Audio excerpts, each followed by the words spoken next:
Hey everyone, this is Liz. I have here Hydrangea macrophylla. I bought this 6 weeks ago. I'm just so happy that it's still alive. This plant has gone through hailstorm and two more storms. When I bought this one, the color of the flower was blue, indicating that the soil is strongly acidic. The pH below 6. If the color of the flower is pink or even red, then the soil is alkaline above 7. This plant can grow as tall as 8 feet. We have to move to another area because the air conditioner is too noisy. This plant is hardy to zones 5 to 11. For the northern gardens, this plant can tolerate full sun. Here in zone 7P, I put this plant under a tree and it's only getting the morning sun. I'm going to plant this in a pot because I want to move it around and be looking for a location where I can plant it in ground, not in a garden bed.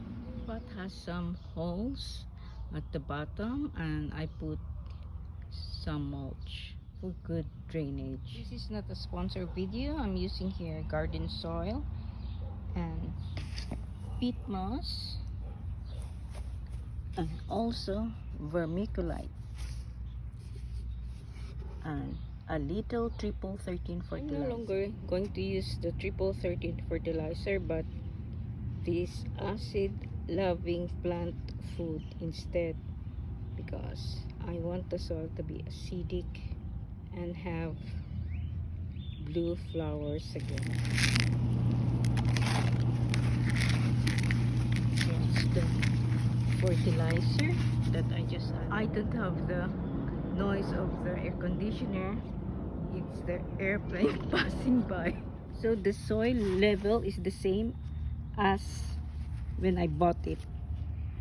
I'm not going to water the plant because tomorrow morning we're going to have a rain. I'm going to use this fertilizer every 5 days for 3 weeks. Then the bloom booster fertilizer once a week. Another plane. There's the moon. It would be nice if you're going to subscribe to my channel. God bless everyone. May we prosper. Uh-oh.